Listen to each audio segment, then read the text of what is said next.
Hello students, आइए देखते हैं एक्सरसाइज 31। एक्सरसाइज 31 का क्वेश्चन नंबर 1 ध्यान से आप समझें। Represent each of the following fraction on the number line. ठीक है, यहाँ पे फ्रैक्शन दिए गए हैं, इनको आपको नंबर लाइन पे रिप्रेजेंट करना है।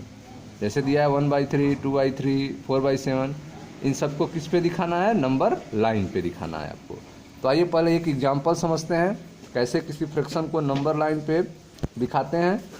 जैसे देखें एग्जाम्पल नंबर 1। एग्जाम्पल नंबर 1 में दिया हुआ है represent 3/7 on the number line. Represent 3/7 on the number line. तो 3/7 को नंबर लाइन में रिप्रेजेंट करना है। तो सबसे पहले क्या करेंगे, एक नंबर लाइन खींचेंगे इस तरह से। ठीक है, एक नंबर लाइन खींच दिए और इसका स्टार्ट पॉइंट पर एक x लिख दिए और लास्ट पॉइंट पे y लिख दिए। ठीक है, स्टार्ट पॉइंट पे क्या लिख दिए? x, और लास्ट पॉइंट पे क्या लिख दिए? y। तो सबसे पहले क्या करेंगे, आप एक नंबर लाइन खींचेंगे, स्टार्ट पॉइंट को x और लास्ट पॉइंट को y लिखेंगे। ठीक है, और फिर o और a, यह दो लाइन खींचेंगे। एक लाइन खींचेंगे o और a। यह जो ओ ए है यह 1 सेगमेंट को रिप्रेजेंट कर रहा है, 1 को। ठीक है, तो सबसे पहले एक लाइन खींचेंगे और स्टार्ट पॉइंट को x और लास्ट को y कर लिए। ठीक, उसके बाद क्या किए, एक दूसरी लाइन खींचे o और a। o से a तक का जो वैल्यू है वह 1 यूनिट है। o से a तक की वैल्यू क्या है? 1 यूनिट है। ठीक, और टोटल कितने हैं? 7। टोटल कितने हैं? 7। 3/7 है ना, तो टोटल 7 है। तो 7 नंबर को आपको रिप्रेजेंट करना है। ठीक है, तो O से A तक का यूनिट 1 हो गया। O के बाद 7 A को लेते हुए रिप्रेजेंट हो जाएंगे। जैसे देखे, यह पहला हमने खींचा 1 2 3 4 5 6 7, तो इसमें A भी शामिल हो गया। ठीक है, 1 2 3 4 5 6 7, यह 7 हो गए। और आपको यह ए को ऐड करके 7 हो गए आपका। 1 2 3 4 5 6 7। अब आपको 3/7 करना है, तो फिर 1 2 3 वाले पे हमने b लिख दिया। 1 2 3 वाले पे हमने b लिख दिया। ठीक है, अब यह रिप्रेजेंट हो गया O से लेकर B तक, क्या हो गया? 3/7। यह नंबर लाइन पर आप क्या रिप्रेजेंट कर रहे हैं? 3/7 को, जो कहाँ रिप्रेजेंट रहा है? O से B तक। यह हमने इसको डिनोट कर दिया। यहाँ से यहाँ तक जो है वो कितना है वैल्यू? 3/7 है। तो 3/7 को नंबर लाइन पर रिप्रेजेंट करने के लिए सबसे पहले क्या करते हैं? सबसे पहले एक लाइन खींचते हैं। ठीक है, स्टार्ट पॉइंट को x और लास्ट पॉइंट को y करते हैं। फिर O और A एक लाइन खींचते हैं। O और A किसको रिप्रेजेंट करता है? 1 यूनिट को रिप्रेजेंट करता है। ठीक है, अब इसमें कितने टोटल यूनिट हैं? 7, तो 7 यूनिट खींचते हैं। 1 2 3 4 5 6 7, जिसमें A भी शामिल हो गया, 7। ठीक, अब आपको 3/7 रिप्रेजेंट करना है, तो 3 को रिप्रेजेंट करते हैं। 1 2 3 पर हमने B लिख दिया। ठीक, अब O से B तक का जो आपका डिस्टेंस है वह 3/7 की वैल्यू, ठीक है, इंडिकेट कर रहा है। तो ड्रा अ लाइन XY। सबसे पहले क्या करेंगे, एक लाइन ड्रा करेंगे XY। Set of a line segment OA। OA एक लाइन सेगमेंट सेट करेंगे जो किसके इक्वल होगा? 1 यूनिट के। ठीक है, set off a line segment OA equal to 1 unit of XY। Divide OA into 7 equal part. अब O से A तक के पार्ट को 7 इक्वल पार्ट में आप डिवाइड करेंगे। 1 2 3 4 5 6 7 इक्वल पार्ट हो गए। Then each part represent 1/7। प्रत्येक पार्ट जो है किसको रिप्रेजेंट करता है? 1/7 को रिप्रेजेंट करता है। ठीक है, तो आपको फिगर में दिखाना था 3/7, तो O से B तक का जो है डिस्टेंस वह 3/7 को रिप्रेजेंट करता है। दस in the figure given below the line segment OB, जो लाइन सेगमेंट O से B तक है वह रिप्रेजेंट द फ्रैक्शन 3/7, जो 3/7 फ्रैक्शन को रिप्रेजेंट कर रहा है। ठीक है, तो तो नंबर लाइन पे कैसे हम फ्रैक्शन को रिप्रेजेंट करेंगे, यह हो गया। एक क्वेश्चन आपको देख लेते हैं, क्या है आपको समझ में। जैसे एक क्वेश्चन दिया हुआ है, represent each of the following segment on the number line. ठीक है, नंबर लाइन पे आपको रिप्रेजेंट करना है किसको, 1/3 को। तो सबसे पहले क्या करेंगे आप, सबसे पहले 1/3 को रिप्रेजेंट करने के लिए सबसे पहले आप एक नंबर लाइन खींचेंगे।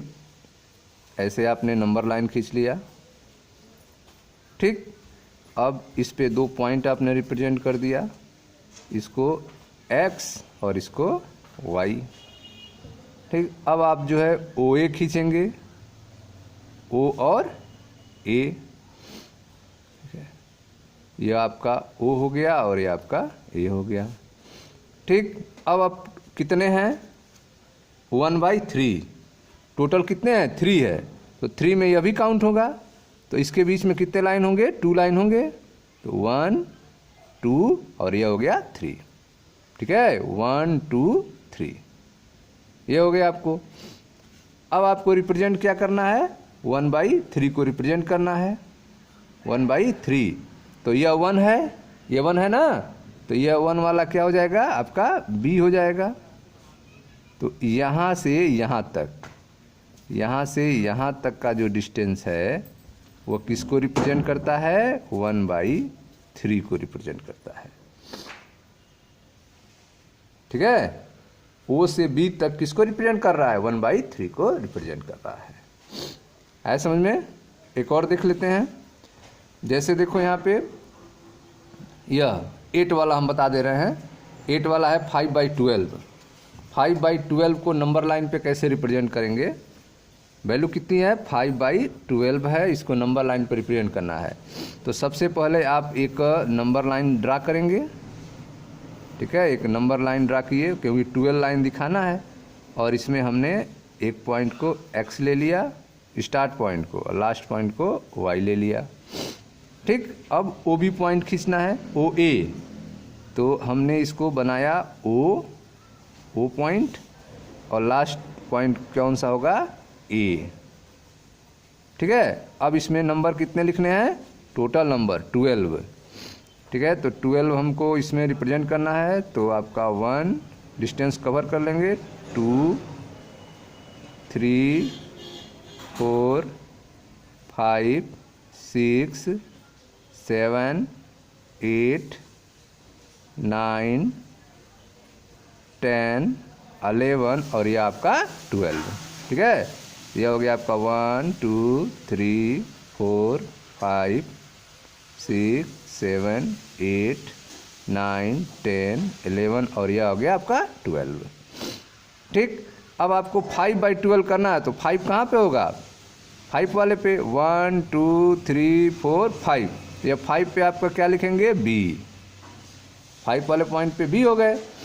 अब आपको रिप्रेजेंट करना है, तो यहाँ से O से लेकर 5 तक का जो वैल्यू है नंबर लाइन पे, वो किसको रिप्रेजेंट कर रहा है, 5/12 को रिप्रेजेंट कर रहा है, ठीक है। तो यह हो गया आपका 5/12, OB = इस तरह से आप जो है क्वेश्चन को सॉल्व करेंगे और नंबर लाइन पे फ्रैक्शन को रिप्रेजेंट करेंगे। अब आते हैं क्वेश्चन नंबर 2 पे। क्वेश्चन नंबर 2 में आपका नंबर लाइन बना हुआ है, आपको फ्रैक्शन दिखाना है केवल। जैसे क्वेश्चन नंबर 1 में फ्रैक्शन था, नंबर लाइन पर दिखाना था, अब नंबर लाइन है, इस पर फ्रैक्शन को दिखाना है। In each of the number line given below, यहाँ पे नंबर लाइन दिया गया है। OA is line segment of length 1 unit. O से A तक का जो वैल्यू है वो कितनी है, 1 यूनिट है। O से A तक की वैल्यू क्या है, 1 यूनिट है, ठीक है। Right the fraction represent by OB, आपको बताना है कि O से B तक जो है वह पार्ट जो है वह कितने फ्रैक्शन को रिप्रेजेंट करता है, ठीक है, यह बताना है। कहाँ से कहाँ तक, O से B तक के वैल्यू को आप बताना है फ्रैक्शन के रूप में, ठीक है। O से B तक के वैल्यू को आपको बताना है, O से B तक कितनी क्या वैल्यू है इसकी। तो टोटल कितने हो गए, तो 1 2 3 4 5 6 7 टोटल कितने हो गए? 7 हो गए। ठीक, और बी कहाँ पे है? 1 2 3 4 पे है, तो ये हो गया 4/7। ठीक है, तो आपने क्वेश्चन नंबर 9 में आपने रिप्रेजेंट कर दिया कि ओ से बी तक की जो वैल्यू है वह 4/7 को रिप्रेजेंट कर रही है समझ में? इस तरह से आपको करना है। एक क्वेश्चन और देख लेते हैं इसमें। तो यह सब नंबर लाइन बने हुए हैं, इस पे आपको फ्रैक्शन बताना है। जैसे हम देखते हैं क्वेश्चन नंबर 10। क्वेश्चन नंबर 10 कहिएगा, 15 देख लेते हैं, लास्ट क्वेश्चन 15। तो 15 देखें आप, इसमें क्या बताना है आपको? ओ से बी तक की वैल्यू क्या रिप्रेजेंट कर रही है, कहाँ से कहाँ तक? ओ से बी तक की वैल्यू आपको बतानी है क्या रिप्रेजेंट कर रही है। तो टोटल वैल्यू कितनी है जिसको डिनोमिनेटर में लिखेंगे? तो 1 2 3 4 5 6 7 टोटल वैल्यू कितनी हो गई? 7 हो गई। ठीक है, और बी कहाँ पे है? 1 2 पे है, तो बी 2 पे है, तो यह 2/7 को रिप्रेजेंट कर रहा है। ठीक है, तो यह जो आपका 15 है कितने वैल्यू को रिप्रेजेंट कर रहा है? फ्रैक्शन को 2/7 को रिप्रेजेंट कर रहा है। ठीक है, तो इस तरह से आप जो है एक्सरसाइज 31 कंप्लीट कर लेंगे, जिसमें क्वेश्चन नंबर 1 पे नंबर लाइन बनाना था, और क्वेश्चन नंबर जो 9 to 15 है नंबर लाइन बना हुआ है, आपको फ्रैक्शन को बताना है। ठीक है स्टूडेंट्स, थैंक यू।